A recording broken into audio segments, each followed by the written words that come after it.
Já, velkomin að Rauða borðinu. Klukkan er 4 á föstudag. Þá höfum við það sem við kallum vikuskamt. Þá förum við yfir fréttir vikunar og fáum til þess hjálp frá góðu fólki. Já, og hingað er komin gott fólk. Atli Bollason, myndlistarmaður. Og kennari. Jú, meðal annars. Og Hedgehog Park, sem er myndlistarmaður. Já. Og kennari. Já. Og Brynja Cortes Andrésdóttir, sem er þýðandi. Ekki, en lærði myndlist eða ekki? Jú. Þannig að þið eru næstu í öll eins bara. Myndlistarráð Rauðaborðsins. Og hér er líka María Hjálmtýsdóttir, sem er kennari. Já, og ég hef teiknað myndir. Já, þú teiknað myndir. Það er meir en ég. Er ekki eitthvað myndlist í ættinni líka? Jú, þetta er allt síkrótandi í kringum mig. Herðu, við ætlum að ræða fréttir vikunar. Það sem að hefur verið mest talað er hérna Snorri Másson. Er þetta ekki vikan hans? Þetta er svolítið vikan hans. Já. Hvernig finnst ykkur Snorri Másson? Já, á ég að byrja. Já, bara byrjum í Starfsö. Sko, ég þekki Snorra aðeins. Hérna, hann er svo sem alveg svolítið yngri en ég, en samt svona, ég þekki svona mikið hans svona smá senu, svona vinahóp og hef Þekktur hann þegar hann var feministi og... Já, ég þekki hann samt bara í gegnum þættina sem var með. Ég fór nokkuð sinnum í skoðanabræður og það er þannig sem ég kynnist honum, sko. Og hérna, og þetta er áhugur náungi og ég svona hef svolítið verið að reyna að átta mig á hans pólitíska ferli af því að mér hefur einmitt virst að sá ferill sé svolítið svona í mótsögn við kannski það sem hann, já, ég taldi kannski að hann stæði fyrir áður og það talaði um þetta hann sé bara einhvern veginn að reyna að tala inn í eitthvað tóm sem hann hafi séð að væri hægt að tala inn í og ég heldur þetta að það sé alveg satt að það tóm sé til en þá skil ég ekki hver ef þetta er satt að þú veist, er hann þá að falast eftir því hvað bara á endanum að geta orðið forsætisráðherra og hvað einhvern veginn og að því ég svona smá næstu því trú honum ekki til þess að vilja hrinda kannski því framkvæmda á þeim nótum sem hann talar eða hvað, eða þá hann er bara búinn að skipta skoðun hann bara fekk nóg af þessum Hvað er það sem hann talar fyrir? Hann talar nefnilega hann hefur látið innflytjendur úr landi? Já, hann hefur mest látið taka til sín á innflytjendumálum og þessari svona transumræðu og þetta var náttúrulega alveg svolítið merkilegt viðtal hérna í Kastljósi, einhvern veginn að sjá hvernig bara hvað þeim gekk illa að tala saman og hvað Baldvin gekk einhvern veginn illa að halda utan um þessu umræðu og það sem að mér finnst ótrúlega merkilegt í þessu er að ég á mjög erfitt með að skilja þráhyggju Snorra og svona aðra kannski úr hans ranni fyrir þessu máli og fyrst alveg, ég skilur henni ekki hvað málið er. Ég skil ekki þessi pælingum að þetta hengja sig. Hvað eru kyni mörg og eitthvað svona? Mér finnst þetta smá verið ykkur umræðum eins og þú veist, hvort segjum við blágrænn eða grænblár eða turkís. Ég er ekki búin að ég demdi fyrir ennþá hvað vandamálið er og ég var aðeins að ræða þetta árinni kominga við vini mína og ég held að kannski það sem þetta fólk hefur áhyggjur af hefur að snerta þetta sem við kalla svona innrætingu, það er það sem þið hafa áhyggjur af, þetta er þetta sem að samtökin 22 hafa svolítið verið nóturnar sem að þau hafa verið að tala á og þetta er náttúrulega það sé að vera að reyna að gera það sé markvisst börnin í 12 ára bak trans já, það er kenningin hjá þessum hópi og það kemur mér rosalega óvart hvað þessi hópur einhvern veginn virðist ná mikill traksjón og ég er til dæmis búin að eiga í skoðanaskiptum við ágæta vinkonu mína á Facebook bara núna síðustu daga sem að hún er mjög hörð á þessu og þetta svona einhvern veginn snertir á því að þetta sé bara hreinlega mjög hættulegt en nákvæmlega einhverju hættan felst á í samt svolítið erfitt með að við viðurkennum bara tilvist transfólks það sé hættulegt henni finnst þetta einhvern veginn ég veit ekki, þetta kveikir á einhverju óöryggi hjá henni og rosalega mörgum öðrum og það er rosalega erfitt að eiga samtal við hana því að hún tekur ekki mark á neinum sem við getum kallað hreinlega staðreyndir eða þekkingu og það er heldur ekki hægt að höfða til bara hreinlega sómakendarinnar að þetta fólk sé þrátt fyrir allt sama hvað þú vilji kalla það til og við hljótum hreinlega bara vilja veita því reisn og koma til mótsviða og að þetta séu þegar allt kemur til að svo fáir í stóru myndinni að þeirra sko, þeirra velferð skiptir ekki miklu meira rústa máli. samfélaginu með Nei, þau geta það í fyrsta lagi ekki og það sem að hún þarf að gefa eftir ef hún virðist sjá það þannig þá það samt svo afskaplega lítið og snertir hana svo lítið en það snertir samt velferð þessa fólks svo mikið. Þannig að það svo mikið verið að mála einhvern veginn skrattan á vegginn í þessari umræðu sko. Og hún hefur svo miklu áhyggjur af því að karlar fara að storma inn í búnísklefa og eitthvað svona en það eru svo engin dæmi það. Þannig að þetta svona eitthvað panik yfir einhverju sem að ekkert og já, og það Snorri hefur einhvern veginn náð að hengja sig í þessa umræðu og svolítið svona rífa þetta fólk með sér. Þannig að þetta svona mín aðgangsorð þessu sko. En þetta ekki fyrsta skipti sem að eitthvað svona í sambandi við kyn veldur svona stormum. Nei. Einhvern tíma þótti það að hommar einhvern veginn augra kynreglun í samfélaginu og ég held að þetta sé replay síðarri menn eru einhvern veginn að raska þér öllu jafnvægi í samfélaginu. Nei, menn þetta náttúrulega bara íhaldssemi, þetta bara klassísk íhaldssemi og ekki félagslega um það. Já, það þetta bara góð spurning.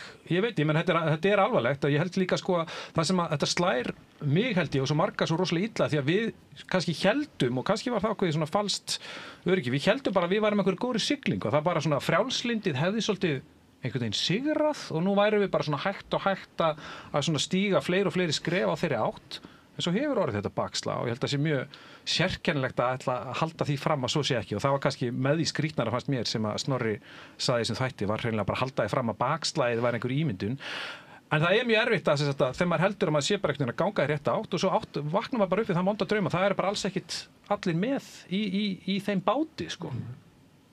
Þannig að þetta eins, ég veit ekki, kannski þetta einhvern veginn, kannski þetta öðruvísi einmitt vegna þess að maður finnur sko mótþróan eða sem sagt, þú veist, mótbárurnar svo sterkt núna sko. Hvernig finnst þið, lítur þetta út fyrir þér? Ég var sofandi þegar Kastljós byrjaði. Ég vaknaði út af lætinu í honum. Og mér fannst bara framkoma hans hvernig hann greip endalaust fyrir framan og lét þáttastjórnanda ekkert völd í rauninni, hann lét engum að bara stjórna. Mér finnst það alveg óviðeigandi og mér finnst bara ljótt einhvern veginn. Þetta ljótt framkoma og af því ég búin að samþykja að koma hingað, ég fór aðeins að velta fyrir mig, ég var alein í vinnustöðu og ég hugsa til hópur af fólk sem trúir á jörðin sé flat earth af því það sama rökstuðning að það þýðir ekkert að benda á koma með alls konar staðreyndir jörðin hnútur en af hverju má ég ekki trúa það sem þessi sannleikur sem ég trúa af hverju því að kúa mig að trúa eitthvað annan en það sem ég trúi. Þetta mjög sérkennilegt, sérstaklega þegar við rættum þetta þegar ég kom síðast, hvernig einstaklingar á mjög auðvelt að festa sig í bergmálaklefi af því að tæknin býður upp á og kemur þetta stjórnmálamaður í RÚV, í aðalmiðlinn okkar og segi ekki kúa mig, ég má tjá mig eins og ég vil. Hann að segja að þið eruð í bergmálshelli. Ég að tala eins og almenningur hugsar. Almenningur á því að sé bara 2 kyn. Þið eru bara einhverju bergmálshelli og trúa þessu mörg kyn. Og ef það eru mörg kyn, hvað þá mörg kyn, segir það svo.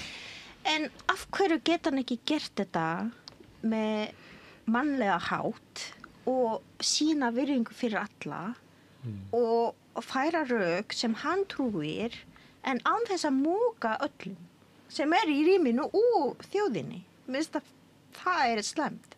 Af því ég held þetta má sé aðeins alvarlegara heldur en það sem þú varst að mynda áðan af því að við erum komin þann raunveruleika að fólki getur trúið hvað sem og neita að hlusta aðra og þaðan byrja þetta stríð sem allstað þetta í myndun stríð og þegar við erum missa hæfileika til að tala við aðra og ræða þetta í bara samlyndi.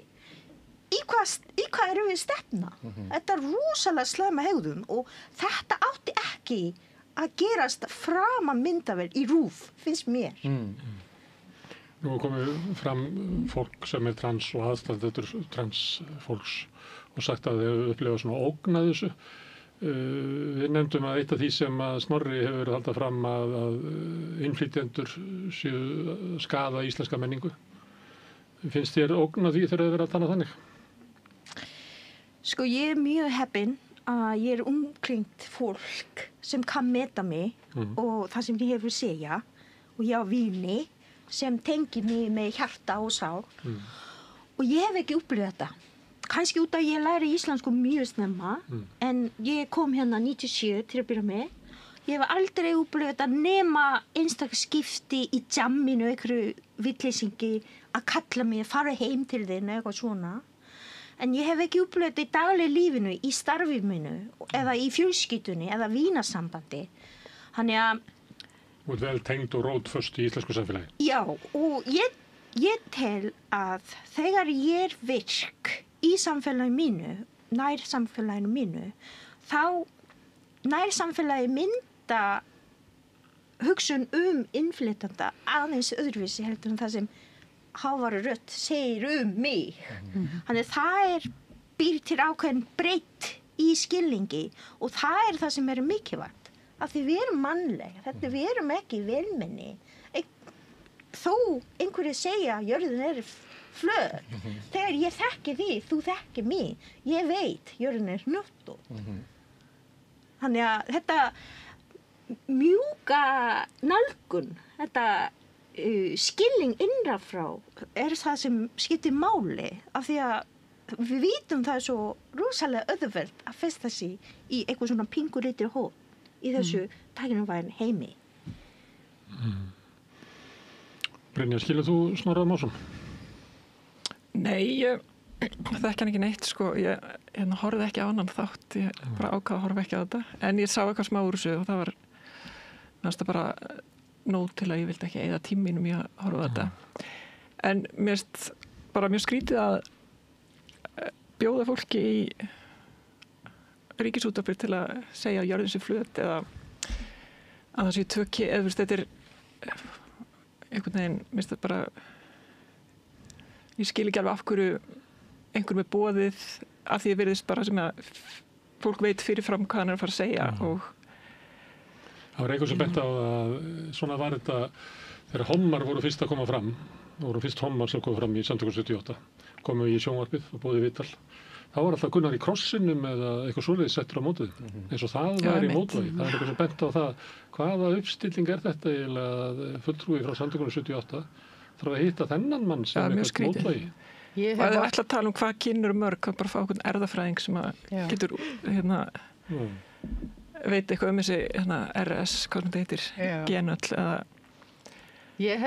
Þegar ég hef verið beðin að koma í eitthvað að tala kynjafræðikennslu að þá mér oft stungið upp að ég Frosti Logason komið með mér svona til að halda jafnvægi og ég skil það ekkert.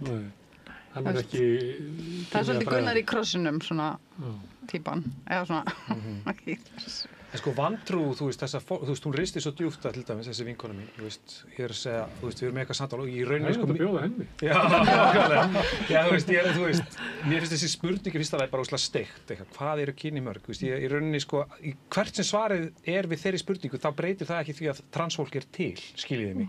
En ég ætla að segja að ég var bara í þessu spjalla bendina á herrið, þetta nú bara, þú þarft ekki að fara lengra en bara á Wikipedia eða opna vísindavefinn til þess að bara fræðast með þetta.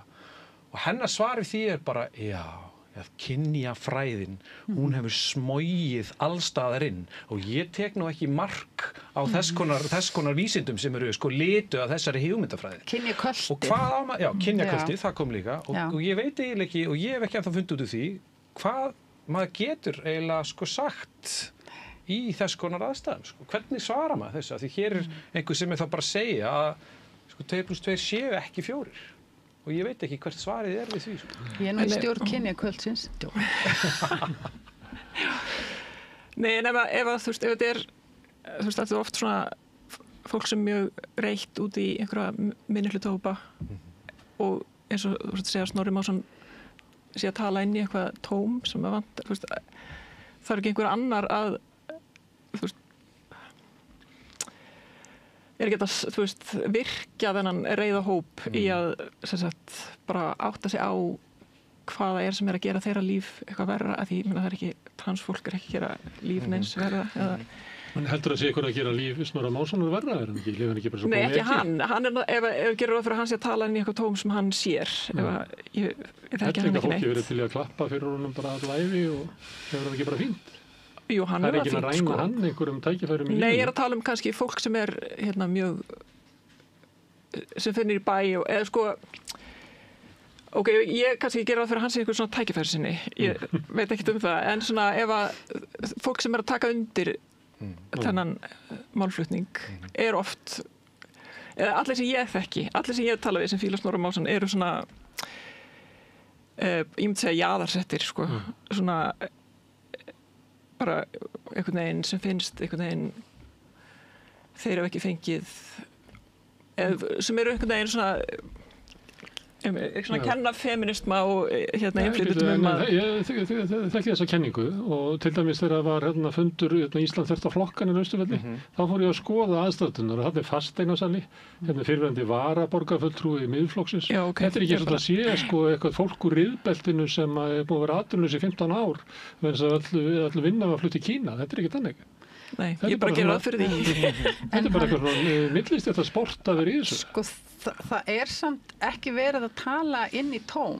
Það er verið að tala inn í orðræðu sem er í gangi mjög víða á Vesturlöndum og ég veit ekkert á hvað forsendum Snorri, þú veist, kannski trúir hann sjálfum sér, kannski er hann komin þarna, kannski, ég veit það ekki, en þú veist, þetta er náttúrulega lestarvagn sem hann er á, sem er hluti af bara risastóru sem að hennar Neil Data kom til landsins og var að tala nákvæmlega þetta og það er verið að ráðast á í rauninni hinsinnmál og þó sérstaklega trans, það er verið að ráðast á kynjafræði og bara kvenréttindabaráttuna og innflytjendur. Það eru bara þessi þrír svona mannréttindabaráttu stöflar og svo er komið með og það eru til bara leikjabækur það hvernig maður riðlar umræðinni og þá kemur með valið spurningu, þú veist, já, okkur er að fækka eða eitthvað svona, þú veist, það er vandamál í skólum, það eru hérna, slagsmál eða ofbeldi fyrir aukist, kemur með eitthvað valið og svo leiðir það einhvern veginn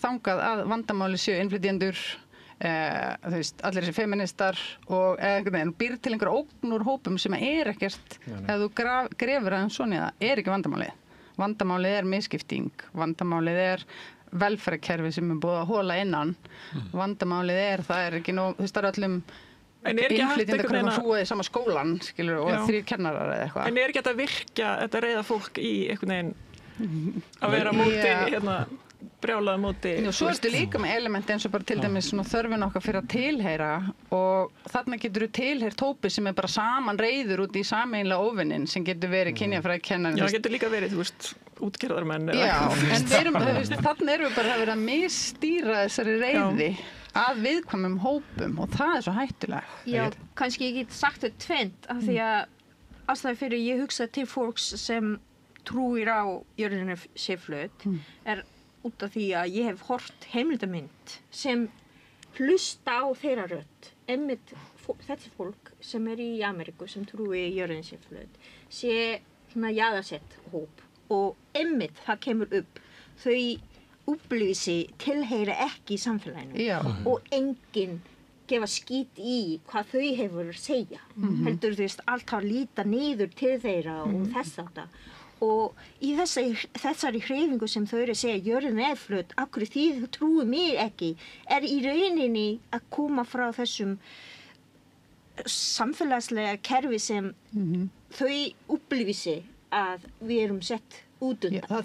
Við erum þöggu niður. Það er bara það sem Miðflokkurinn segir, það er bara orðið bakslag í afstöðu samfélagsins til okkar Miðflokksfólks og sem að ég hef orðið varfið þannig að ég hef bara sérdill lögreglunnar að vakta húsið mitt út af þessu bakslagi. En þannig eru þau líka sko tilengað sér orðræðu mannréttindabaráttunnar og Snorri hefur nú kvartað yfir sko því að við í kynjafræði kennslu séum að fórnarlambsvæða börnin og allir að gera allar Það fórnarlömbum. er engin til stærri fórnarlömb en þeir. Nei, og Hann er bara grátandi svo drengurinn maður bara bara. eitthvað, þú veist, og alls konar svona þöggun, jaðarsetning, fórnarlambsvæðing og eitthvað svona lingó úr réttindabaráttunni, búið svona Og snúið líka til hvolf og maður segir alveg, ykkur að því að þið segir að þetta sé svona hópur, bergmálsöldur og svona, Já. það segir að þið kynja kvöldið, það er nú Já. aldrei þannig. já, við náttúrulega erum bara Hvor að verða? klíka. Já. Já, en svo er þetta líka svo, þú veist, eins og bara sko þetta með að við erum bara eitthvað köld og við erum búin að hertaka skólakerfið og allir kennarar eru bara einhverjir mussu feministar að lauma einhverjum transpillum og í börn alveg bara á öllum skólastigum eitthvað og svo ef þú ferð inn á kennarastofur talar við kennara þá ertu kannski með 3 feminista í hverjum skóla í mestalagi yfirleitt í sumum skólum er engin í mjög mörgum skólum er kannski svona 1-2 aktivistar svona sem að væru til í að hafa meiri svona fræðslu. Heldur þú skráið þetta? Nei. Já, nei þetta er, já, við höfum Félagsskóla talað um þetta. kvöldsins, já. Já, við höfum talað, af því að ef maður les kommentakerfin þá hljómar þetta eins og skólakerfi sé bara eitthvað allt annað heldur en það er, veist. Þannig að það veikar ekki sens. Ég var trúið ekki annan dag að skólakerfi verið fullt af kommunistum sem verið að innræta börnunum kommunisma. Já, Það er bara Moggin og Stagstina voru alveg sannfærður um það. Og Já. það mátti ekki aldrei ráða neitt sem yfirkennara nema að væri bara í flokknum. svo fyrir Til maður þess að að vega upp á móti öllum þessum kommunistáraði. Nei, já, svo fyrir maður á málþingum ofbeldi barna, kynferðisbrot gegn börnum. Maður fyrir á málþingum allir þessi vandamál sem er í gangi hjá börnum, vanlíðan, þunglindi, börn. Ok. Og niðurstaðan í ráðstefnunum og málþingunum er alltaf, við þurfum að nota skólakerfi betur. Við þurfum að hafa meiri fræðslu því það er ekki nóg. Það er þunglindi, það er ofbeldi, það er, þú veist, allt þetta. Þannig að þetta er svo öfustnúið, því það er bara svona, við erum með þessi risastóru vandamál, menntakerfið þarf að leysa þau. Og svo ertu með hinarlegina sem segir, menntakerfið er allt of mikið að fræða börnum, þú veist, eitthvað bara, þetta, Það var bara að kenna þeim að lesa og reikna. já, Þið eru alltaf að kenna þeim einhverja kynjafræði þessum er svona þunglind og þessum geta ekki til að lesa. já, písa náttúrulega, ég veit það. Og þetta er, og mér líður bara eins og ég sé einhverjum gasklefa sem ekki gaslýs ekki í gangi. Ég held í stundum að ég sé bara eitthvað Ertu kynjafræðingur? Já, ég er með menntinu Hvað er kynfræði, margt kyn? Já, sko, erðafræðingar og líffræðingar, þeir nefnilega segja okkur það að þetta sé bara miklu flóknara og ég er búin að hugsa þetta ógeðslega mikið og lesa og eitthvað. Og ef maður hugsar, þú veist, líffræðin er náttúrulega eldri heldur en mannkynið og orðaforðin og orðin og hugmyndir okkar sem við orðum eru miklu yngri heldur en líffræði. Við erum að hugsa út frá einhverju heimsmynd sem er hugmyndafræði, sem er þessi tvíhyggja. Svo þegar við erum komið rosalega svona klára erðafræðinga og líffræðinga sem eru komið miklu lengra heldur en einhver orðaforði sem skiptir öll í tvennt, þá sjáum við að þetta er ekkert, það er til tvíkynja fiðrildi. En það er nefnilega sko held Þeir ég eru bara að rífast í sjálfan sig. Já, Já. í vissu skilningi. Það sem er líka sko, þú veist, veröldin er flókin Já. og efnahagskerfið er flókið og misskiptingin og misrétti. Þetta eru afleiðingar mjög flóknum strúktúrum. En þess vegna er rosalega þægilegt, þú veist, það er bara mjög einfalt, það er miklu einfaldar að segja, heyrðu, innflytjendur eru vandamálið og geta bara bent Já. og geta bent á innflytjendur og transfólk og þannig að það er einhvern veginn það sem að þessar í rauninni samsæriskenningar leita allar í en náttúrulega bara að reyna að einfalda heiminn niður í eitthvað sem er bara hægt að sko, borða einu bita en verðin er því miður ekki þannig. Sko. Og svo ertu kannski með 10 rosalega reiða leigubílstjóra einhverstaðar sem að kannski koma úr menningarheimi þar sem að kallmennskan er mjög mikið þeng og þetta hafa einhverja virðingu og svo koma þeir hingað, njóti ekki sömu virðingar og þeim finnst þeir myndu vilja og þá ertu komin í einhvern svona hanaslag, þú ert með einhver svona reiða íslenska leigubílstjóra sem eru brjálæðir yfir því að þessi leigubílstjórar séu svona og þá er þetta allt bara eitthvað helvítis múslimar. Má ég aðeins fara yfir á hérna Akrein að því við erum að tala um þetta. Að því hver sagði Ísland þvert að flokka? Þú sagði það. Ég var að vitna í þeir standa fyrir samkomum niður á Austurvelli. Já. Það er áhugaverð stúdía talandi um hræðslu, reiði, jaðarsetningu eitthvað svona að því að þar er sko talið þar inni í þeirri grúppu er orðið bara svona stríðstal.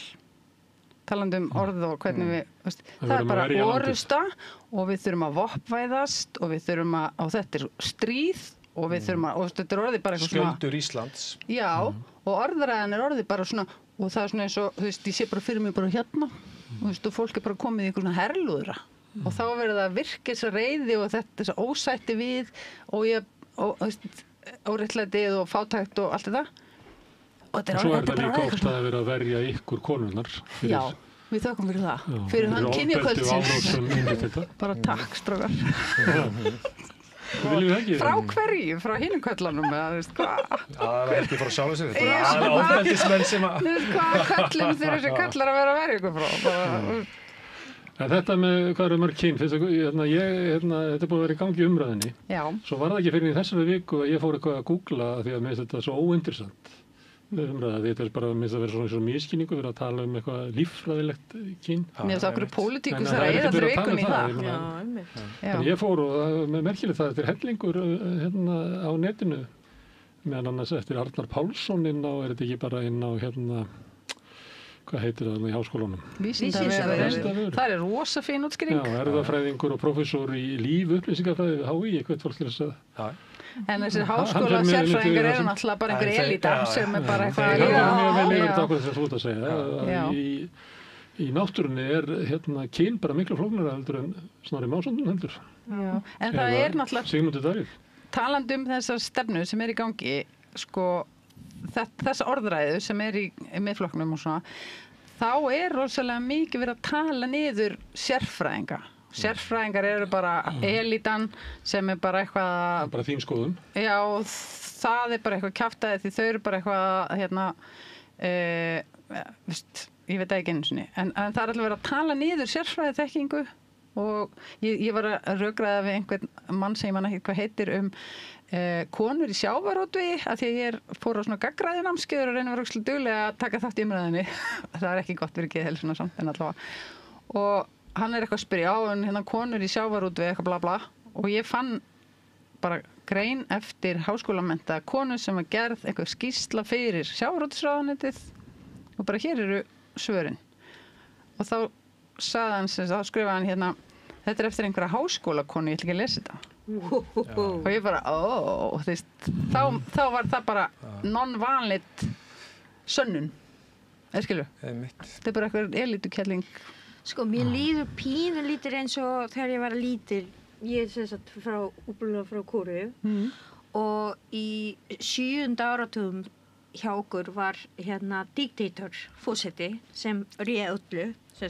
losna við Alþingi og hann réð öllu eina taktikin sem hann notaði til þess að fólki einbýlina ekki á politík og hvernig politík hefur áhrif á dagleg lífi og fara mótmæla og þess að hann notaði íþróttir hann var endalaus að sýna í sjónvarpinu íþróttir eftir íþrótt þannig að fólki var að háði að horfa fótbolta, horfa hafnabolta, horfa körfubolta eina sem þau var úttekin að er bara fótbolti og þú veist íþróttir mér líður pínu þannig þegar öll þjóðin er að tala Snorra vandamál líkur annar staðar Snorri er ekki vandamál en þessi flókna kerfi flókna nútíma myndun samfélags er vandamáli og hvernig við getum tala saman eða hvort við erum missa hæfni til að tala saman og vera saman og vera í samfélaginu það er vandi en einhvern veginn af því að það er einhverja háar rödd að segja þetta hitt og hvað mörg kynni áframhaldandi mér líður pínu eins og fólk er að reyna ekki horfa hinga Akkur verið að ræða eitthvað á Alþingi hverja mörg kyn þú veist það eru til bara vísindarit til þess að ræða þessi mál sko. það er ekki pólitík en samt eru þessar þættir stjórna mikið umræðinni mér fannst það þegar það voru forsetakosningar og hann Stefán Einar á Mogganum gat allt inni komið þungunarofi inn sem málefni í forsetakosningarnar mér finnst það alveg ævintýralegt og allt inni var það bara blaðamenn á RÚV farnir að spyrja forsetaframboður afstöðu til þungunarofs sem er eitthvað bara innflutt umræða frá Bandaríkjunum sem að og þessi náttúrulega umræða öll þú veist, bara allt þetta sem við erum að ræða er maður vill einhvern veginn ímynda sér þetta sé innflutt og mér fannst svolítið gott í kastljósinu sko þegar að hann var ægilega móðgar hann Snorri verið að vera að spyrða sig saman hann við Orbán og Trump og þessa en ég meina þetta eru hans skoðanabræður og ég meina hann á ekki að vera feiminn við það er bara staðreind sko Það vil kannski ekki taka ábyrgð á öllu sem það gera þótt þessu sammála í þessu. Nei, það er væntanlega hugsunin. En er þetta ekki bara að gera það þar í heiminum? Trump Ég- aldeilis að Hann er að, taka til í Bandaríkjunum. já, og bara gefa leyfi fyrir einhverjum svona einmitt vangaveltum. Ég meina bara eins og í Bandaríkjunum, sko, það er í rauninni alveg valið að hlera afstöðu forsetaframbjóðanda og fleiri til þungunarofs hér, að því að ég meina Arnar sem var í framboði og ætlaði að komast á Alþingi, hann er bara þvert. Hann vill ekki þungunarof og stendur fyrir það. Ekki nema að líf móðurinnar liggi undir. Já, eitthvað svona, þú veist, með einhverjum þröngum skilyrðingum, sko, og það er stórhættulegt og þetta er að gerast og svo horfir maður á eins og í Bandaríkjunum, sko, þar er verið að setja upp alls konar girðingar til að gera konum og sérstaklega fátækum konum erfitt fyrir að kjósa. Þú veist, bara hvert erum við að fara? Og við erum að fara að stela þessari orðræðu hérna og virka eitthvað svona hóp af fólki í það, þá ertu komið atkvæði, þá ertu komið fólkinu á Alþingi og þá kannski bara erum við að fara að rökræða þungunarofinn á Alþingi og þú veist að því að fólk heldur ekki að réttindi er að vera tekinn tilbaka en það er alveg tekinn tilbaka. Líka ótrúlega hvað þetta getur gerst hratt. Já, ef að maður hlægir alltaf að þessu, þú veist, fyrir ekki nú grípið fram í þessu fólki. En Brynja, er á langt síðan að þú bjóst á Ítalíu til þess að þú getur metið hvort að svona bylgjur sé að ganga þar yfir? Já, það er mjög langt síðan ég bjóð þar, en jú, þær er alveg blússandi ferð. Já, Meloni talaði fyrir að konur þurfa eignast fleiri börn, altså okkar konur, ekki innflytjendakonur. Já. Talaði eins og Le Pen og fleiri, talaði þannig líka. Þetta var nú í Alþingi líka, á Alþingi hér líka. Og hver var að segja þetta? Snorri Másson. Já. Jú, ég fylgist nú ekkert sérstaklega með ítalski pólitík, en það hefur nú alltaf verið dálítið svona einhver undiralda þar af afturhaldssömum fasisma bara. Og klofið samfélag, annars vegar mjög frjálslynt kannski. Já. Og hins vegar hálf fasist. Já. Þetta er svo Frakkland er alveg óskilnilegt land, sko. Það sem er annars vegar, sko, opnast umræða sem að maður getur ímyndað sér og mikið frjálslyntið, svo er bara við hliðin að lifir fasismin bara góðu lífi, sko.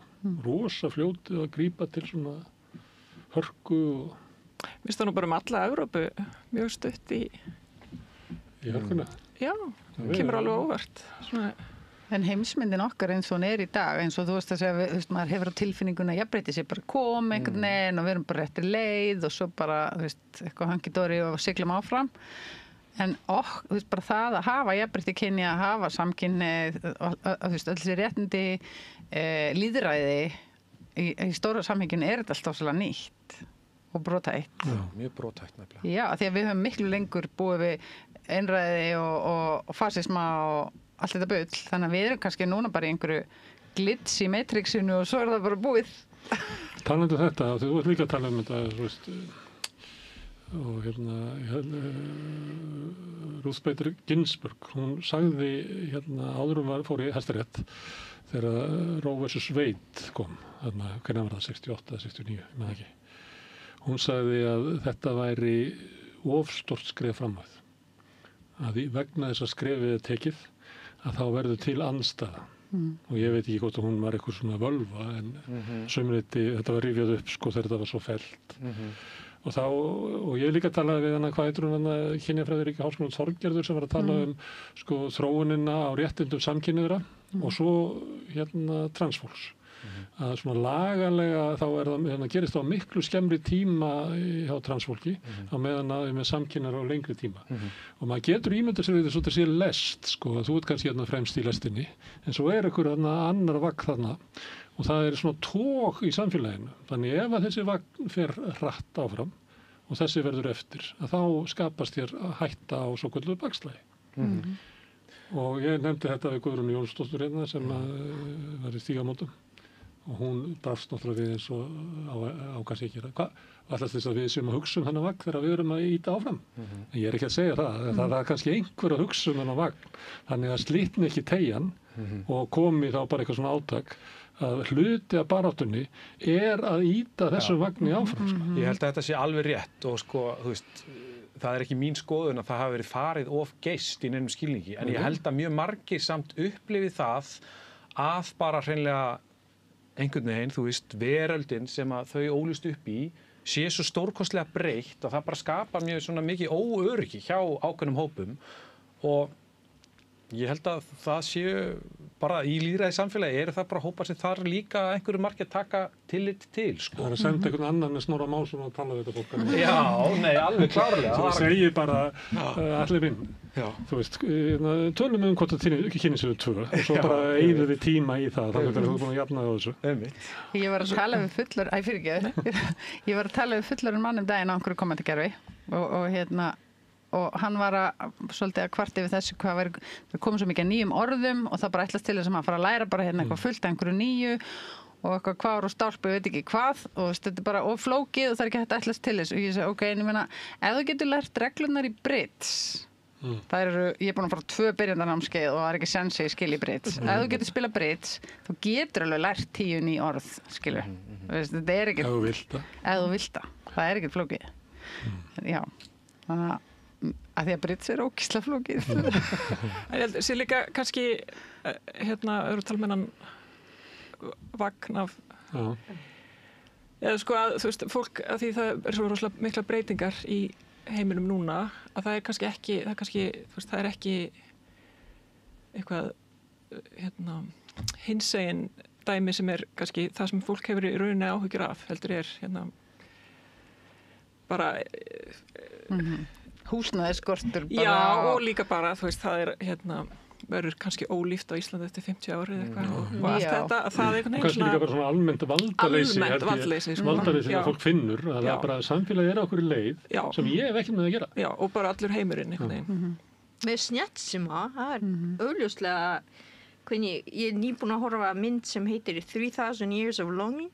Það er Genie sem kemur út úr lampi aðalpersóna og hann segir þegar hann hefur fylgjast með mannkyni í 3000 ár í þessu 200 ár sem hann hefur ekki séð mannkyni af því hann var fastur inn í lampa gríðarleg þróun sem hefur tekið fram í 200 ár meðan við 2800 árum og þetta er bara raunveruleiki það er ekki bara þessi 10 ár sem tengist við kyni og kynvitund heldur, ég veit ekki tengist með snjallsíma og tækniþróun það er bara fleiri 2000 ég var nýbúin að læra orð sem er GPU ég bara, GPU, hvað er það? Það er eitthvað tengist við gervigreind einhverjum tölva sem vandar til að þróa áfram gervigreind meira að minna frammitt í Kóreu já þannig að eitthvað svona þú veist, að við erum bara þannig punti núna í þróun mannkyn söguna það er bara erfitt að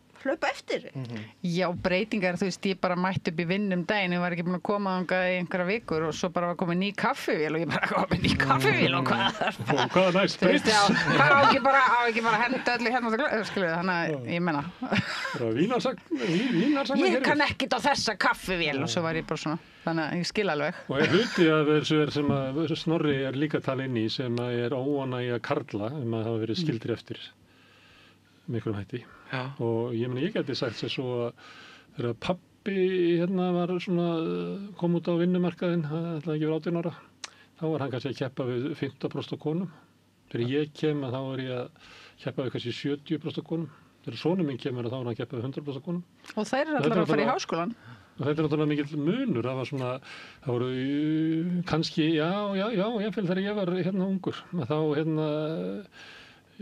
gekk honum ekkert honum alla, hann var bara drikkveldur og eitthvað svona og þá var bara boðið hvort hann geti ekki vilja vera verkstjóri bara í frystihúsinu og Raufarhöfn eða eitthvað mannan upp og kallarnir voru sóttir sko og lagaðir og snirtir aðeins til en núna held ég að sé enginn að sækja þess að drengi inn í unglingaherbergin Nei sko, svo líka eftir með bara þessa staðreind að konur hafa verið duglegar að mennta sig á Íslandi Já, en enginn sækir það inn í unglingaherbergið nema Snorri Másson. Já, hann er mjög duglegur. Ég held að hann sé búin að vera mjög klókur í því að undirbúa næstu kjósendakynslóð.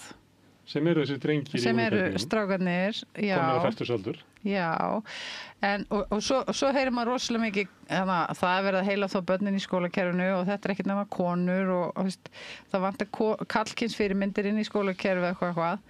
En þú færið svo fáa stráka í kennaramenntun, þú færið svo fáa stráka inn í háskólanám og þeir fara inn í allt aðrar greinar, þeir fara ekki inn í þessar greinar en það er svona eins og það sé eitthvað já, það er kynjakvöldinu að kenna að það sé engi kallmenn í skólunum farðu og lærðu kennaramenn farðu og lærðu uppbyldsfræði bara do it komdu inn í skólan, velkomin en það er einhvern veginn eins og einhver þykist henni veggur sem er eitthvað að banna köllum að mennta sig til að verða kennara það er ekki neitt, það er eftirspurn En ég held að þetta sé samt mjög hættulegt og umhugsunarvert að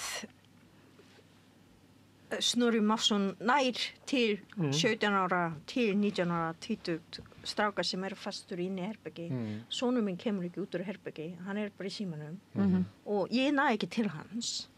Og það er eitthvað svona fólk nær til hans og ég er máttlaus, ég get ekki stoppa þetta. Þetta er rosalega óþægileg tilfinning. Já. Og svo þegar við verum hrættar og hrættari eftir því sem að þróun sögunar heldur áfram, þá fyrir fólk að kjósa svona kalla sem að eru í... Komur þetta þessu? Já. Sterkar leiðtoga. Sterkar leiðtoga og hann einhvern veginn presenterar sér þannig sem er, þannig að það getur verið mjög hættulegt, sko. Og stjórnmálin hafa náttúrulega snúist alveg á þessa braut. Það er einhvern tímann var það sagt að fram til 1980 minnum að hafi verið kenningin. Að þá snýri stjórnmálin að selja fólki í von eða framtíð. En eftir 1980 stjórnmálin snúist það að búa til ógn sem að stjórnmálin lofa að bjarga þið frá. Það getur verið einhver utanaðkomandi ógn, það getur verið Pútín eða það getur verið innflytjendurnir sem eru að grafa undan samfélaginu eða transfólki sem eru að rugla hér öllu og eyðileggja. Ráðast alla klóstinu. Engi friður á klóstinu. Það getur ekki sund lengur í kvennaklefann. Þetta er svo mikið non-issue, þetta klefa og klósettal. Og í spjótkastið. Ég þarf bara að stilla frisbee-gólfið, sko. Ég veit ekki hvort það heitum það, sko. Það er miklar áhyggjur af því að það sé einhverju transmaður að ljúga sig inn í landsliðið í frisbee-gólfið. Má transfólk eiga einhvern góðan íþróttamann líka fyrirmyndir, skilur við? En það er minnst þetta nefnilega að vera mjög áhvert nákvæmlega þetta, sko, að einmitt, það er endalaust verið að þetta er svo mikið panik út af einhverju sem að ég bara held að séu ekki skrásett einu sinni sko tilvík að hafi nokkurn tímann átt í stað, sko. Og ef það þetta er bara uppdiktað. Þetta er svo mikið einstæmi sem eru gerðað einhverju risastóru kerfisbundnu vandamáli sem það er ekki neitt. En ef við stoppum þetta ekki þarna, þá myndi þetta bara koma yfir okkur. Ég meina, það er hluti af þessu. Já. Þannig við verðum bara að verja verja klefana. Pakki vörn, já. Verja leigubílaræðirnar og verja sturtuklefana. Það er alltaf hugmyndin að þetta sé dóminó. Annars töpum við íslenskunni. En allar tölur segja okkur bara að það sé ekki dóminó. Það er alveg búið að rannsaka það. Það er bara einhverjar kellingar í háskólanum. Ég veit það. Helvits kellingar í háskólanum út allt. Ómartæku. Við hlustum ekki á það. Þetta er skrítinn tími sem við lifum. Það sömuleyti ég er svo gamall, sko. Ég ólst upp, ég man eftir mér á 7. áratugnum þegar var svona bara Carl Sagan var að svona tala óravítir alheimsins og við vorum bara á barmi svo mikillar þekkingar uppgötunar og við getum brauðfætt alla sem eitthvað reynda tókst, við bara höfum byrjað ekki gert það þegar við fórum í stríð en það var svo rosalega framfaratók einmitt. En hún er ekki haldið það að ungt fólk í dag sjáu fyrir sér framtíðina að hún verður bara óumræðanlegt ævintýri í samanburði við nútímann. Nei, ég held að krakkar hugsa sér tvisvar bara eignast börn inn í þetta. Inn í heiminn. Af því að það er komið svo mikil ógnar stemning. Þegar ég kom til Vitsára voru allir í litum, psychedelic litum. Mátti allt. Kallar lit út eins og konur. 80s. Guð, það var svo fallegt. Og mátti allt í menningunni. Allir með maskara. Nú er allt koksgrátt, all hús eru grá. Já, ég vil fá lita comeback í tilveruna. Við getum hugsað til Grötu Thunberg, framtíð hennar, það sem hún er að ímynda sér, er bara doomsday. Og það helst átti að gerast í gær. Þú kvíðavaldandi. Og það er það bara. En ég meina, þú veist, ósonlægið og kaldastriðið, þú veist, það var alveg að koma heimsendir þegar ég var lítil. Já, nú er að koma heimsendir. Nú er Við lögum ósonlægið. Svo er líka annað, við erum að horfa á þjóðarmorð í beinni útsetningu. Já. Og það er bara ekki gert í því. Nei. og það hérna sko Sjóðamorðið í Þýskalandi, þá vissi ég enginn af þessu fyrir eftir Nei, stríð og hefði mátt gruna þetta, en það vissi þetta lengi. Við vitum þetta nákvæmlega. Ég er nefnilega búin að vera að hugsa sko aðeins sko lýðræði, ég held að það megi alveg segja að sjá fallandi á fæti, en ég held að það sé sko, ég held að það sé minna að kenna hérna Orbán og Trump og þessum svona fasistum held ég að segja frekar bara Evrópusambandinu og von der Leyen að kenna, því það er orðið svo rosalega mikið rof milli þess hvað stjórnmálin eru færum einhvern veginn, eða telja sig færum, og svo hins sem að við, fólkið, viljum sjá, og það sést náttúrulega bara langt best á Gaza.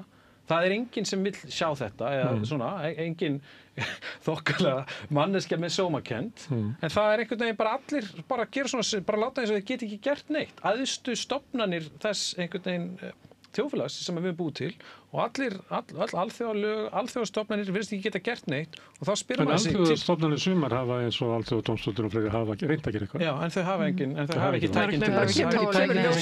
Það hefur ekkert að segja. Það er einhvern veginn svolítið blekk, þetta kemur bara ljós, þetta er bara platt, sko. Og þá hugsa maður sig, ok, til hvers eru þá öll þessi, er þetta fyrirkomulag, sko. Ef það getur ekki svarað jafnvel ákallinu að það sé hægt að slátra þarna bara í beinni útsendingu, heilli þjóð, sko. Við erum öll að byrja að sjá í gegnum Matrixið bara, það er að molna bara. En ég var, að því að varst að tala hérna, að við vitum þetta, við sjáum þetta í beinni núna, að ég fann einu sinni mokkan frá því að pabbi fættist, sem í desember 1945. Og þá einmitt frétt í þessu blaði, þar sem að stendur eitthvað svona að fundust einhverjar uppgötust fangabúðir einhverstaðar í Evrópu, og svo stóð sko, ef rétt reynist þá verðist nú ýmislegt miður gott hafa gengið á þar, sko. En það var samtalið hafði smá fyrirværi á því kannski. Þetta var nú bara heilbrigðisyfirvöld Hama sem var að þessu fram. Já, þetta var mokkinn, sko, svona, já, mögulega hefur eitthvað verið þarna eitthvað skugulegt, sko. En þá er bara heimsstyrjöldin að klárast og fólk er svona að reyna. En núna bara maður í beinni, bara ég get ekki farað á Instagram, af því ég er bara inn á spítala á Gaza, eða restum af spítala, skilur. Og bara þetta er svo mikið trillingur og þetta er svo bara, já, maður treystir engu, það er ekkert að grípa í einhverju pólitík, þetta er allt eitthvað máttlaust. Samt hefur orðið svona breyting afstöðu, það eru fleiri lönd sem að lýsa því yfir að vilja viðurkenna Palestínu. En hvað ertu búið að taka langan tíma? Já. En það er, og núna á morgun verður þjóð gegn þjóðarmorði og það rignir inn alls konar félagsamtökum sem að vísu stuðningi. En þú veist, þetta gerist náttúrulega þannig að stjórnvöldbreytingu, heldur þarf að rækta það upp með almennings og það er svona eitthvað skriðþungi í því og það tekur tíma og þeir sem voru fremst í röðinni geta kvarta yfir því að þú komur á seint, en það stendur í biblíunni að allir fá dúkata, hvernig þess að það mæti. Já, en jú, ég meina auðvitað, bara ef það hefur áhrif, þá er það náttúrulega bara frábært, en það er bara grátlegt að horfa upp á hvað þessi kerfi eru lengi að bregðast við og hvað þau svara hreinlega bara illa kalli sína einn þegna. Það er það sem er svo sorglegt. Maður ég er búin að halda svo mikið með bara eins og Suður-Afríku og Kúbu og einhverjum svona löndum sem eru bara já, og þú veist, förum hít og kærum þá og gerum eitthvað, en það er ekki stóru löndin, stóru, það er ekki einmitt þessi löndin með valdið. Nei, ég meina það er bara ennþá bara, ég meina í Þýskalandi, það bara, þú mátt ekki, það var alltaf maður með veifa Palestínufána, sko, og það er eiginlega grátlegast í Þýskalandi, sko, að í þessari viðleitni sinni til þess að koma í veg fyrir þjóðamorð, þá eru þeir einhvern veginn að liðka fyrir öðru þjóðamorði, sko. Það er samt eitthvað að breytast. Jú, þetta er að þokast. Já, því að fyrir bara hálfu ári þá hefði enginn geta andmælt þessari afstöðu stjórnvalda. En manni finnst þetta eins og að sé svona aðeins byrjað, sko. Hefur ekki allir að mæta morgun? Klukkan 2? Klukkan 2. Á Austurvelli og víða land. Ísafirði og Akureyri. Já. Það er var svolítið heimsfrétt. Það var í Kína þar sem við mættu saman foringjar Rússlands, Indlands og Kína og Norður-Kóreu leit svolítið út eins og hérna þessi svona hugmynd Vesturlanda væri hægt að þröngva þjóðum heims til þess að einangra Rússlands væri bara ekki að ganga upp og væri eiginlega að gera Vesturlönd enn veikari og Bandaríkin. Sko þetta tengist við bara allt sem við rættum hingað til að hver hefur mest áhrif á bara globally og það er Amerika og hver hefur mest áhrif á Trump það er ekki kjósenda það er einhverju til dæmis okkar fórseti frá Suður-Kóreu heimsótti Trump bara síðast viku eða það síðast viku áður en hann hitti Trump skrifa í Truth Social að það sé einhverju purge og bylting í gangi í Suður-Kóreu og ég get ekki stunda viðskipti við svoleiðis lönd klukktíma áður en að fundurinn byrja. Okay. Og það var alveg klikkasta sjokk fyrir fólk sem var undirbúa og fólki fór að því að heimur er flóki og fólki er að reyna að komast að hvaðan kemur þetta hótun og þá kemur ljós að sonur hans Trump tengist við einhverju extreme hægri kirkjuafl sem tengist við extreme hægri öfl í Kóreu og þau eru búin að tala við Trump, pabbi, sko, í Kóreu rugl í gangi, eitthvað svona og svo kemur þetta rugl. Þannig að það sem ég að reyna að segja með Indland, af því að Modi, forsætisráðherra Indlands, hann hefur ekki svarað símtal frá Trump í 4 sinnum. Hann var mókaður af þessu skattamálum.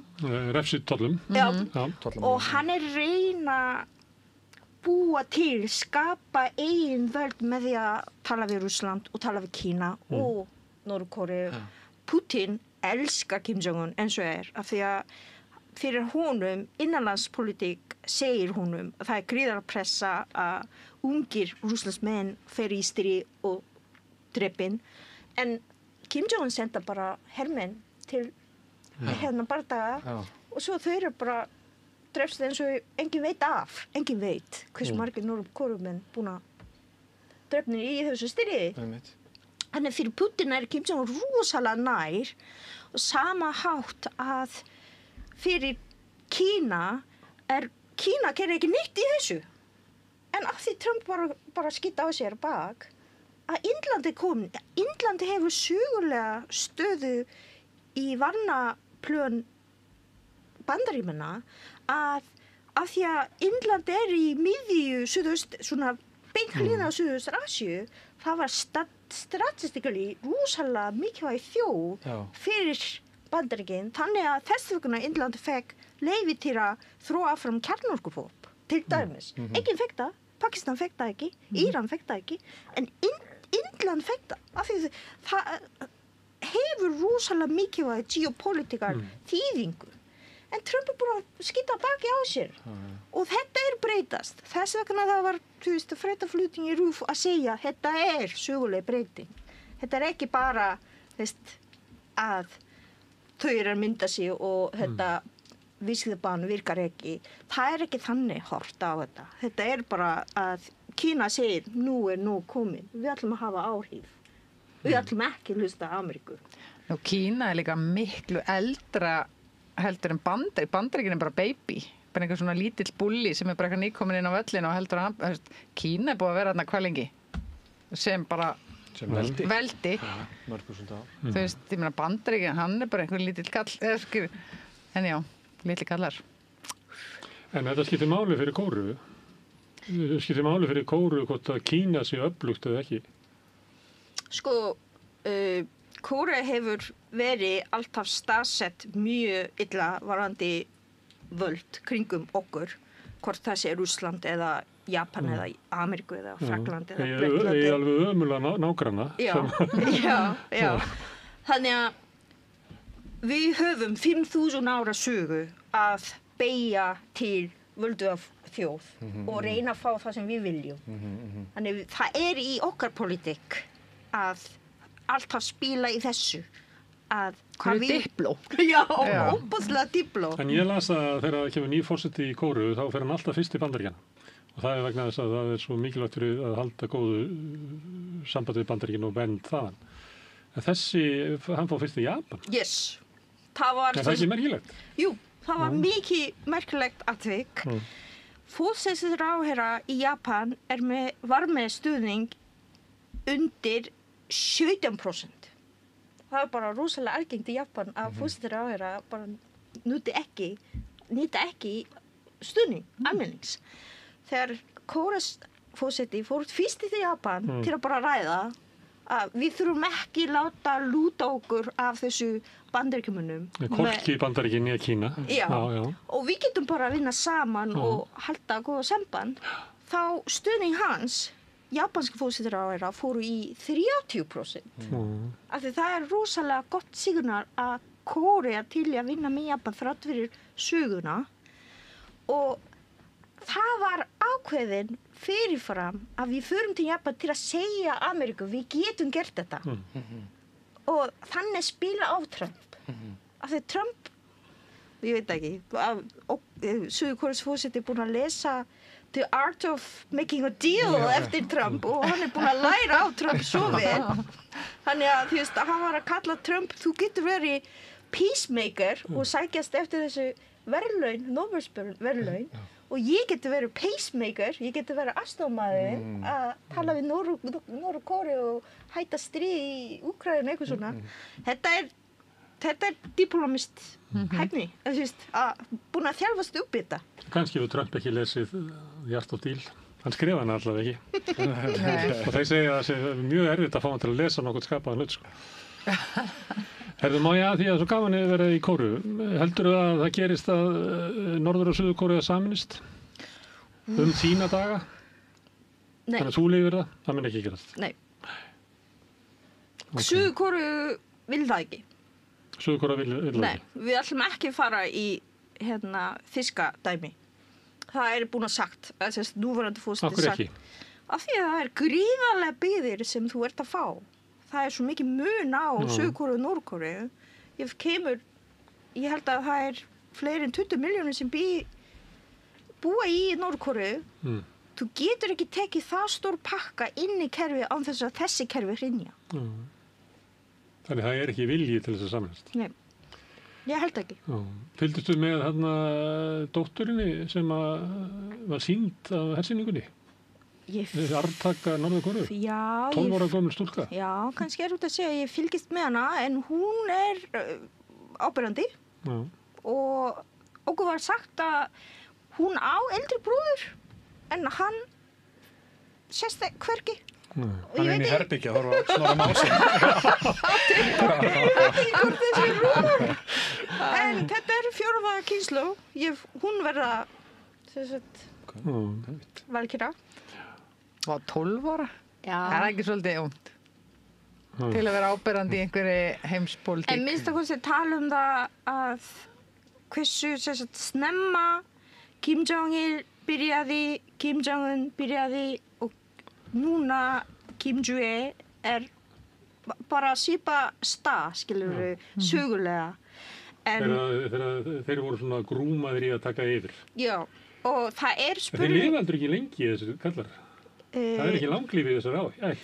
Sko, eina af þessu skemmtilegu fréttir út af þessu fundi í Kína er að þegar Kim Jong-un fer í klósetti, það er rosalega margir koma að taka öll bíóupplýsingar frá svæðinu. Að það má enginn komast að heilsu far hjá honum. Já, má ekki vera DNA eftir hann ekki bara. Neitt, sko. Bara, Vá. það er eina af svona skemmtilega fréttum. Ég sá einu sinni afsakið, þetta er algjörlega, forsetinn í Uganda, hann ferðast með sitt eigið klósett og það eru verðir sem passa það. Og Karl Bretakongur er alltaf með einn klósettsetu. Nei! Skemmtilegt. Þetta er Það var þáttur í Ríkisútvarpinu konungsklósettið sem að þjóðminjasafnið á. Já, fyrir Danakonung. Já, sem að kom með Danakonungin. Vá. Þetta er sá hluti þátturinn sem við kallum klósett. Klósettið. Þá vegi allir svona koma með klósettsögur. Herðu, en ef við að fara heim kannski til Íslands. Það er kannski ekki mikið í fréttum í Íslandi. Fyrir utan Snorri Másson 8 vikuna. Það voru gerða skoðanakönnun og þá kemur ljósa Framsóknarflokkurinn með 4,5% fylgi. Já, ég var að spjalla þetta við mannin minni heima aðan og hann sagði Framsóknarflokkurinn kunna þau bara verið í stjórnarandstöðu, eru þau ekki svolítið klaufalegi í stjórnarandstöðu? Þau eru alveg bara ósýnilega eiginlega, alveg, er það ekki? Þau voru eitthvað í þessu málþófi. Er það? Sum, já. Ok. Það er nú ekki til að auka vinsældir. Nei. Maður sér hvernig það hrundi af Sjálfstæðisflokknum. Sigurður Ingi hefur verið að tala leigubíla, hann breytti lögunum og skóp þetta ófremdarástand og hann segir að það hef ekki verið farið eftir. Eftirlitsaðilega gerir ekki það sem það geta gert. Hann hefur líka sagt að breytingi sem að Inga Sæland er að fagna núna í sambandi við örorkulífeyri, þetta var allt undirbúið í okkar ríkisstjórn, segir hann. Já, hann var alltaf búinn að gera þetta allt. Hann var búinn að gera þetta allt. Hann var búinn að gera þetta. 10 ár. Já, en ég fór einu svona leigubílstjóranámskeið sem er gaman að segja frá. Fórstu á leigubílstjóranámskeið? Já, alltaf að læra eitthvað nýtt. Og ég hef ekki keyrt leigubíl en það er alltaf gaman að segja leigubílstjórum frá því að ég hef farið á leigubílstjóranámskeið en alltaf læg. Og þá var verið að útskýra fyrir okkur af hverju það væri þessar hömlur á fjölda leigubílstjóra og leifunum. Og það er rakið til London þegar það voru hestvagnar og ef það voru ómargir hestvagnar á götum London þá var þetta bara kaos þannig að það voru settur svona reglur. Og þetta eru bara sömu reglur sem við einhvern veginn bara erfiðum. Svo þessi jómíl hrossaskítur á götunum. Já, og svo bara kemur í ljós þegar þau slepptu reglunum og þá bara fyllist alltaf hrossaskítavilsi og allt voru í glæsi. Þannig að þetta var bara, við hefum bara átt að halda okkur við reglurna frá London.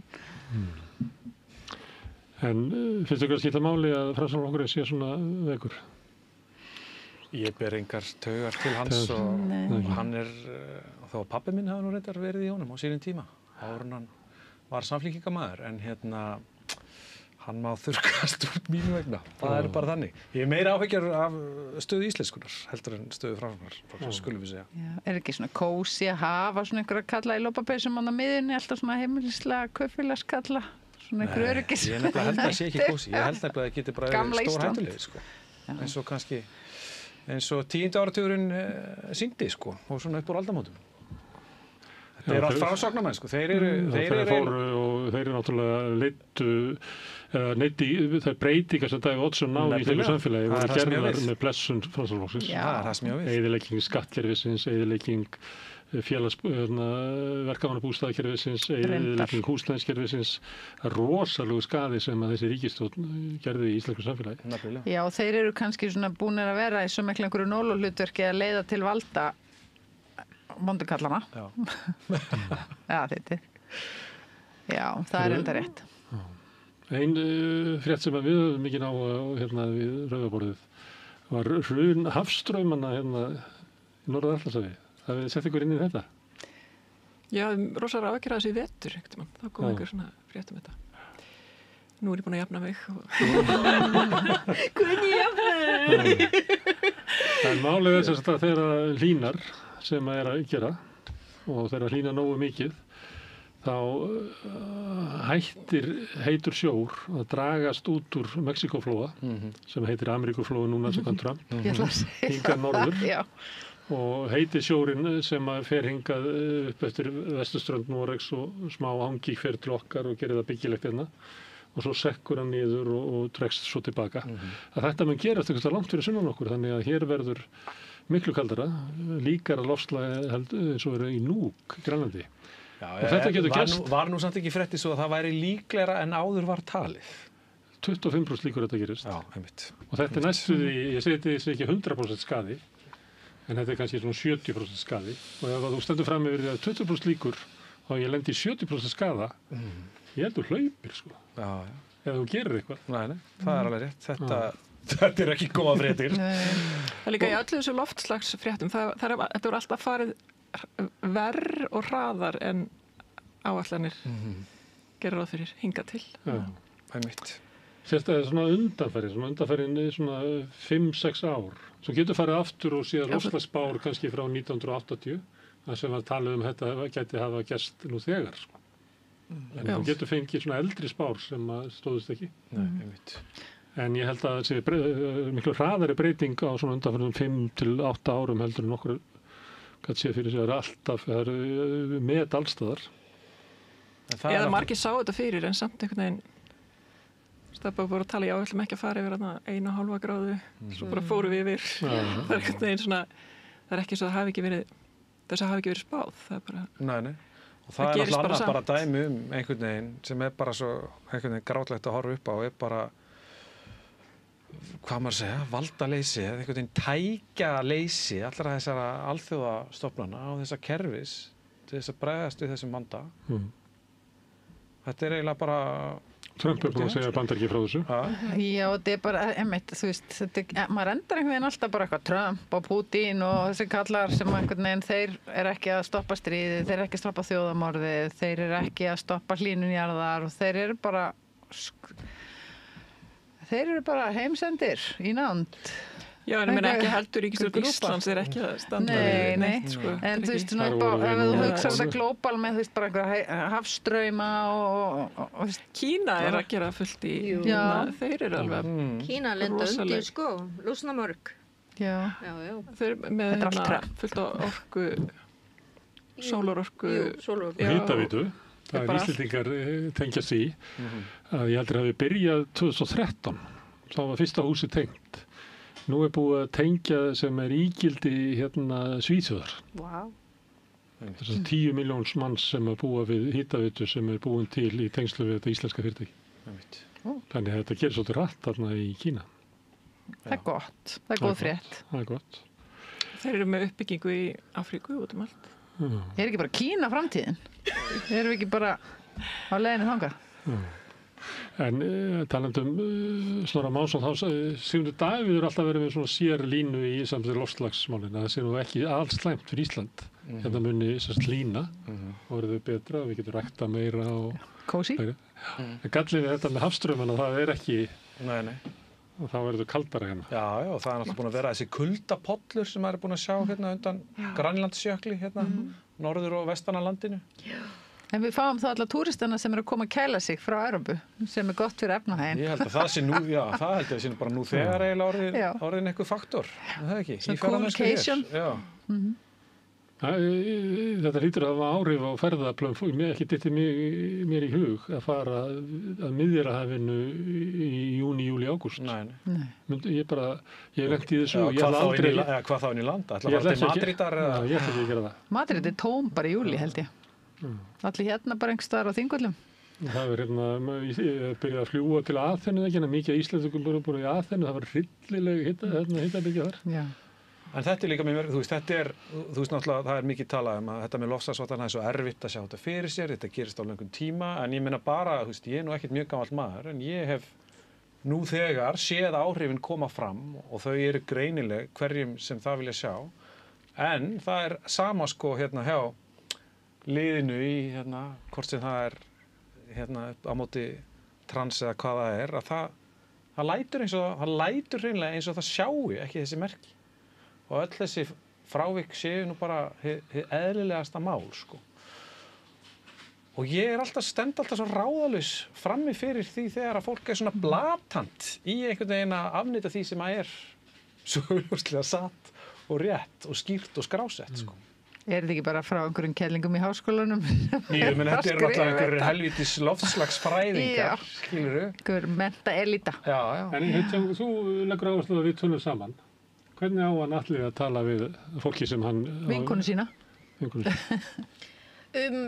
Loftslagsbreytingar. Sem hún afneitar bara og segir... Já, ég held að við ættum byrja bara grasrótarhreyfing að segja að fyrirtæki og fólk sem ferðast þarf að borga karbonskatt af því ég var að vinna sem leiðsögumaður í sumar og ég skil vel að Ísland græja alveg fullt af þessu fólk sem er að koma aðeins svala stað til að eyða sumari en þetta þarf að einhvern tíma að segja stopp og þetta allir vita að með því að meira fljúga, meira ferðast það hitastiginn fer hækkandi. Ég held að þetta fólk sem við erum að tala hafi sé ekki sammála því og sé alls ekki tilbúið að borga einhvern aukinn kolefnisskatt. Þetta að segja að síðasta sem það vilji sjá sko.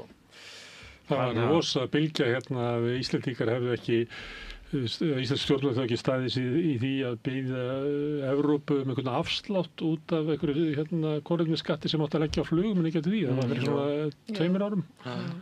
Þau bara sofið á verðinum. Þau tegum við ekki að borga svona skatt. Við verðum að komast til útlanda. Já. Við erum búum hérna í Norður Atlantshafi og engin leið önnur en að fljúga og við getum ekki staðið þau að borga skatt. Það var sjónarmið. Sem ég sjónarmið sem ég er svona eiginlega samt til. Þrátt fyrir alltaf. Það er gundið, sko. Ég get allavega ekki verið fastur hér, sko. Það gengur ekki, sko. En ég verð þá bara að taka skip. Ég tek bara skip. Það er alltaf leið. Sem er miklu hollara held ég. Jú, það er betra. Hollara fyrir plánetuna. Það er mjög gaman að sigla og vera svolítið aðeins lengi á leiðinni. Það er gæði í því. Já. Man Nú les vitund. meira og losna við að fara svona upp og niður sem ég held að það ekki Þú þarft ekki að fara á flugvöll sem er náttúrulega ein mest lítillækandi reynsla sem nokkur mannverða getur gengið í gegnum. Svo óeðlilegt að vera komin svona langt á nokkrum klukkutíma. Já, Það er svo Já, ónáttúrulegt. já. það væri svona eins og kiftur. Já. Já, hún auðlist í mokkanum hérna að farið að sofa í Keflavík og vaknaði í Ríó. Sá núna. Ég Það er sigldi eitthvað. einu sinni frá Napoli til Palermo yfir nótt. Það var alveg ótrúlega skemmtilega reynsla. Sko. Það er sannlega lengsta sigling sem ég hef farið í. Sko. Þá Gullfoss aftur. Við viljum vera útlendingar alls staðar en við viljum ekki fá alla þessa útlendinga hingað. Það finnst ykkur að vera ómikið útlendingum minna? Nei. Nei. Jú, Búið mikið yfir í af túristum. bæinn? Já, Já, þú veist það er mikið af túristum já, reyndar, veist jú. það. Rosalega mikið af túristum. Já. Já, það er rosalega mikið. Það er alveg rétt. Það er alveg rétt, sko. En það er kannski allt í lagi, ég veit ekki. En ekkert alltaf, þeir eru ekkert alltaf hérna. Ég veit það ekki. Það sem er pyrrandi náttúrulega við túristi er að þeir eru alltaf, sko, þeir veit ekkert hvert þeir eru að fara, sko. Þeir eru svo glórir, þeir eru svo glórilausir. Það að spyrja hvað er bóklöðu stíkur. Það er líka það er bara á, sko, að fasi þeirra, sko. Þeir eru, sko, það skorti svona stefnu, sko. Það býr til svo mikið svona upplausnar ástand í borgarlandslæginu. Billy Bryson, hérna, sem er ferðabókahöfundur, hann skrifaði um þetta að þegar maður er að labba á gangstéttum, þá er náttúrulega heimamenn þeir eru bara að fara frá A til B, en túristarnir er svolítið ódreiknarlegir, þeir geta allt í einu stoppað og fara að mæna eitthvað og þetta er svo erfitt að maður vera svo sveigi fram með það, en svo sagði hann í Amsterdam bætist síðan við einn hópur enn sem er svona fólk sem er stónt, sem er eiginlega ekki hægt að sirka út. Nei, það er þetta átt að segja því, einmitt. Þannig verður ástand í Reykjavík þegar Airwaves byrjar, að þá eru túristar stónd Já. og svo fólk með farsíma, það veit ekki eftir þeim Það er nú mun verra held ég heldur en og laupahjólin það er flóknari heimur að þetta er að labba gangstétt núna heldur en var fyrir 30-40 árum Já, ég hérna var einu svona stoppuð fyrir á Skólavörustíg ég held að þessi búðlókinu að búð sem heitir Geysir á horninu þar voru gömul þýsk hjón með einmitt gemsa og svo voru þið að spyrja mig hverirnir væru því þau googluðu Geysir og Google Maps leituðu þarna á Skólavörustíginn og svo fannst þeim búið leiðilegt að sjá engan reyk og það var ekkert það var svolítið leiðilegt Mér finnst verst með túristina er að maður getur eiginlega ekkert sjálfur, maður er ekki efnaði að ferðast um landið af því það er alltaf einhvern veginn, maður þarf að borga 3.000 kall fyrir að stoppa á Jökulsárlóni og matur og ógeðslega dýr Já Þetta hefur alveg galla Ég býr niður í bæ og hérna til þess að maður fer í búð á Helluða Hvolsvelli og horfir á svona úrvali sem þar er þá er það allt sniðið af fólki sem býr í sumarbústöðum allar að grilla lærisneiðar helgina og maður hugsa alltaf greið fólki sem býr þarna bara bóðið upp á lærisneiðar í kryddsósu og ég er alltaf að bíða eftir því að sko bónus í Kjörgarði og hérna Krónan upp á Hallveigarstíg verði að svona túristabúðum en mér finnst það ekki alveg verið að búið að gerast Bónus er nú samt hefur tekið stórstíg skref í þá átt samt Það verða svolítið túristabúð Já, svolítið En þá er það ekki hægt að búa niður í bæ Krónan á Vík er vestabúð sem ég hef komið í bara Hver? Krónan á Vík Á Vík, út af þessu Já, það er bara svakalegt Já, út af þessu, þetta er ekki fyrir fólk sko Nei En ég held sko raunverulega að hérna svona fólk sem að finnur til svona kannski einhverjar andúðar gegn innflytjendum sko að andúðin er raunverulega á því að allt umhverfi á Íslandi sé sniðið að túristum. Ég held að það sé svona alveg angi af því sko. Að því ég er alveg þannig að mér finnst mjög pirrandi að koma einhvers staðar inn sem er kannski ekki seðill á íslensku eða eitthvað. Mér finnst það bara ekki í lagi sko. Já, það er túristaiðnaður en miklu frekar heldur en eitthvað annað. Já, það er ekki verið að þjónusta einhverja verkamenn frá Belarus með því, sko. Og maður ávarpar á ensku, ég ávarpa tilbaka á íslensku. Já. Ég gera það. Ekki nema ég sé að manneskja lendi ykkur vandræðum, en þú veist, ég get ekki sagt, ég segi bara einn einfaldan espresso. Ég þarf ekki að segja það á okkur öðru tungum. Nei. Ef þú skilur það ekki þá bara... En til dæmis bara eins og með sko, umræðan íslensku kunnátt og allir þurfa að læra íslensku og þú þurft að vera góður innflytjandi og læra íslensku og þú veist, það er búið að búa til svona í talandum þessa orðræðu sem vorum að tala um aðan að þú veist, fólkið sem er að mótmæla á Austurvelli, þau get ekki sagt einhvern veginn allir útlendingar séu vondir, en þú getur verið góður útlendingur og vondur útlendingur. Þú getur lært íslensku að vilja leggja þitt til samfélagsins og bla bla bla. En til dæmis sem maður horfir á bara hvað er verið að gera í mými, það er rosalega mikil grósk og mikið í gangi. Það er ógeðslega flott starf þar sem fólk er á fulla læra íslensku, fólk sem er að vinna á leikskólum, elliheimilum, þú veist, það er rosalega mikil vinn í gangi, það er alltaf að tala eins og það sé ekki neitt. En ég held að það þarf að bæta rosalega. Það þarf að bæta helling í og það þarf að bæta helling í skólakerfið og bara allt kerfið, en það er ekki því að kenna að komi en eitthvað fólk skilur að leita einhver pínlítil hópur. Nei, en það þarf að taka miklu betur á móti og þarf að hjálpa þessi fólki að læra íslensku, af því það er alveg ógeðslega mikilvægt, af því annars bara rísa svo miklu veggir, þetta ekki satt? Sko, ég kenni listafólk og fullorðið fólk sem langar að vera kennara í listaskólanum og ein af nemendum mínum íslenskukennari, sjálfur innflytjandi og hann tjá sig að hversu erfitt það fyrir nemendur hans að fara út í daglegu lífi og tala íslensku. Það er enginn til að tala íslensku við þau. Nei. Nema Gunnar Smári, hann talar íslensku. Já. Nei, algjörlega. Þannig að auðvitað kerfislega það átt af hann. En það er líka hvernig Íslandingar að haga sig gagnvart nýbúum. Að umbera að fólk sé að tala íslensku eins og þú með hreim og að vera tilbúin bara að svara. Nei, það vantar rosalega upp á það. Ég held að sé alveg hárrétt. Ég var að vinna á Kleppi þegar ég var ungur maður og þá kom Skoti sem var hjúkrunarfræðingur kom hingað og hann mjög ákafur að læra íslensku. Og ég tala alltaf íslensku við hann. Hann kom til mín svo seinna, hann var reyndar ævintýrlegt að sjá hvað hann var fljótur á málinu. En hann kom til mín seinna og þakkaði mig fyrir að hafa talað við þessi íslensku. Af því allir aðrir hefur svissað yfir í ensku. Þannig ég lærði þetta nú bara því, sko. Og ég hef talað við innflytjendur hér og þeir eru allir sem við talað við, mjög ákafir að tala við íslensku. Kvarta yfir því að til dæmis að tungumálanámið, að þú ert að nefna mými og svona. Þannig að segjum að það væri svona upp í 10 að þá væri bara getur gert allt, sko. Og 1 bara að geta að panta sér kaffi og eitthvað svona og 3 að vera uppvaskari á veitingastað og eitthvað svona 7 að eiga í ástarsambandi á íslensku eitthvað svona. Þetta fer ekki lengra en í svona 3,5, 4 það sem er í boði. Já. Og þess vegna meðal annars fara mikið innflytjendum í háskólanám í íslenska fyrir útlendinga sem umverulega fólk sem ekki að sækjast eftir háskólanámi heldur bara kemst ekki í íslensku nám heldur þetta. Þannig ég held að við verðum að gera alveg stórkostlega betur. En það kemur það líka í ljós í könnunum að við gerum þetta mjög illa. Það er miklu færri innflytjendur í Íslandi sem að skilja og nota íslensku heldur en í öðru löndum nota tungumáli sem eru þar. Við erum langt á eftir. Nú er bara rosalega dónalegt að tala ef einhver útlendingur talar íslensku, það er bara rosalega dónalegt að tala ensku á móti. Þetta er bara sem maður er í París og segir eitthvað frönsku og fær eitthvað ensku, maður er bara frakkar eru óþolandi eða eitthvað, en það gerir þetta allir á Íslandi. Já. Ég held að fólk áttur sig ekki á því hvað þetta er dónalegt, sko. Nei, en maður hefur verið útlendingur og er að læra tungumál, þá er þetta móðgandi, sko. Þetta er bara að segja. Svona lélegt hjá mér. Líjandi. Já, það er alveg svona... En það er, sko núna í framhaldsskólum veit ég að það er mjög víða verið að stofna brautir í íslensku fyrir útlendinga og bara heilmikil skurkur í gangi með það. En þá ertu með það vandamál að það er náttúrulega bara fyrir ákveðin aldurshóp. Þannig að þú stóru nú gamall í það, þá eru miklu færri valmöguleikar, þú veist. En þetta er líka, ég meina þú veist, er stundum kennari, eins og kom fram, og það kemur mér rosalega óvart hvað krakkar sem eru jafnvel með stúdentspróf eru illa ritfærir. Íslenskir krakkar. Íslenskir krakkar sem eru fæddir og uppaldir og afkomendur Ingólfs Arnarsonar. Og það er rosalega, getur verið mjög slæmt, sko. Það er því þau eru að hlusta á Snorra Másson inn í herbyggi.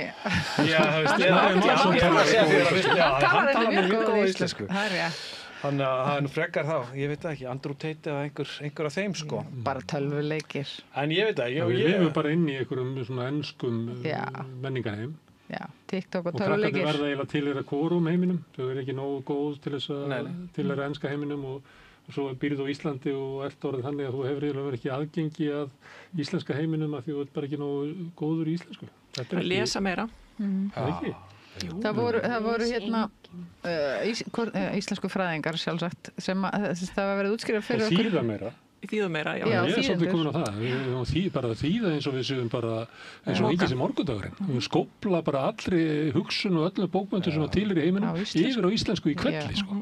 En það var verið að útskýra fyrir okkur upp í skóla, það var verið að gera rannsókn á grunnskólakrökkum og úlingum með málskilning, bara íslensku og það var útskýrt að þetta eru 3 þrep, fyrsta þrep er bara grunn orðaforði, bara mamma, pabbi og halló og hestur og eitthvað svona ég svöng, svo ertu með miðjuna þar sem þú ert með alls konar samheiti og einni og auk þess og alls konar, svo ertu komið með fagorðaforðan sem er 3. En ef þú hefur ekki miðjuna þá hefur ekki nóg til þess að skilja og læra hitt og ef þú festist hérna og svo var verið að sýna okkur texta með bara svona einhver eðlilegan text og einhverju kennslubók, ef þú tekur út orðin í miðjunni hvað verður þá eftir og þá er lengur upplýsingar eftir þannig að þú veist það vantar svo mikið upp á orðaforðan í miðjunni til þess að þú komist lengra og þetta er eitthvað sem er bara áþreifanlegt vandamál að þau skilja, það eru svo margir sem skilja ekki alls konar bara orð eins og ég nú þetta mér náttúrulega ekkert í orusta ég hef verið spurðað því, hvað er orusta bara og fullt af einhver svona orðin sem mann finnst svo sjálfsagt að skilja en eru bara svolítið að Sekkur. Tínast. Já, spurður því hvað því er orðið sekkur. já, einmitt ég skrifaði Það mig fyrir nú eftir hvort eitthvað séu sökk og já, þetta sé búki. En já, ég veit, það er alveg rétt, það má því að mér er alltaf þótt til dæmis svolítið skrítið að sko, það er þessi bókmyndavelun Norðurlandaráðs og er ekki bara basic að þessar bækur séu allar þýddar yfir á hvert Ég held að sé það, Norðurlandamálanna. en svo er það ekki gefnar út. Sko, það hljóta að vera þýddar. já, það eru þýttar fyrir dómnefndina Já. já, Á íslensku? Nei, en íslensku bækurnar eru Já, þýddar. en ég meina það að ég vil bara, mér finnst bara sjálfsagt að fylgja þessu peningur þannig að ég geti bara lesið finsku og sænsku og norsku og dönsku tilmyndingar á mínu móðumáli, sko. En það peningur verðist ekki vera. það vantar þetta peningar Ráðherra Ég held að við þurfum að gera- það er ekki svo dýrt að því að bóka það nokkuð, Brynja. Það er mjög svo illa borgað, þetta er bara ljóðið. Fyllilega borga. En mér finnst að við þurfum að gera eitthvað svona átak í þessu. Því ég er líka alltaf að verða varfið að það er svo fólk haldi að enskan sé svona eins og tungumál. Já. Sem er bara algjör blekking, sko. Því að enskan er, þótt hún sé stór og mikil og svona, þá er hún ótrúlega takmörkuð. Það er til dæmis alls ekki gefið að ítölsku ljóð hljómi vel á ensku. Það bara er ekki gefið. Það getur vel verið að því hljómi vera betur á íslensku. Ég held að þetta ég verið sumtungumál. Nei, ég held að líka að lesa ensku. Frönskuljóð. Já. Það var enskar útgáfur af frönsku ljóðum væri eiginlega bara varaði fólk við því. Já, ég held líka bara að lesa á þótt maður kunnulega ensku, það er bara öðruvísi að lesa á sína eigin tungumál. Þegar þetta er komið yfir á íslensku, það bara breytist við það, sko. Já. Öll hugsun. Já, fyrsta lagi er hugsunin þýdd, þannig að hún er til á íslensku, sem var ekki áður því hvert tungumál hefur sína eigin hugsun. Eða svona aðra myndir. En líka bara að lesa á tungumál sem er ekki móðumál, það er einhvern veginn, maður... Það er alltaf til hlýðar aðeins. Já, maður skilur þetta bara ekki jafn, eða svona, maður er svona... Þetta er bara öðruvísi. Og ég held þetta við skálskap og ljóð, en þetta á líka bara við alls konar texta sem á að skópla bara yfir á íslensku. Já, það er alveg rétt. Og mér finnst alltaf mikið að því það verið að halda svona einhverja ráðstöfnur og það er eitt sem hann talar ensku, þá bara svissar öll ráðstöfnan yfir á ensku. Ég held að það sé algjör misskilningur, það er bara þýða þennan eina hana. Og það er engin dónaskapur í því. Nei, og það er frekar að sko, af því maður líka lendi bara okkur svona fundum, skiljuru. Og ég myndi, ef ég væri sko í Portúgal eða Ítalía, hvað sem það væri, og ég er einn innflytjandinn sem er ekki alveg með nógu góð tök, þá er það síðasta sem ég myndi vilja væri að allir fundurinn myndi sko fara einhvern veginn að beygja sig og bugta fyrir mér, sko. En ég held þetta sé svona miskilinn einhvern veginn virðingarhugsun sem að felst í því, sko. Að minnst þú í skólasendingu ár í Listaháskóla Íslands og rektor ávarpaði á íslensku og það var skjávarpa sem var bara þýða línu eftir línu á einsku, þannig að það þurfti ekkert að, núna ætlaði að tala einsku, heldur bara að gera þetta á samtíma.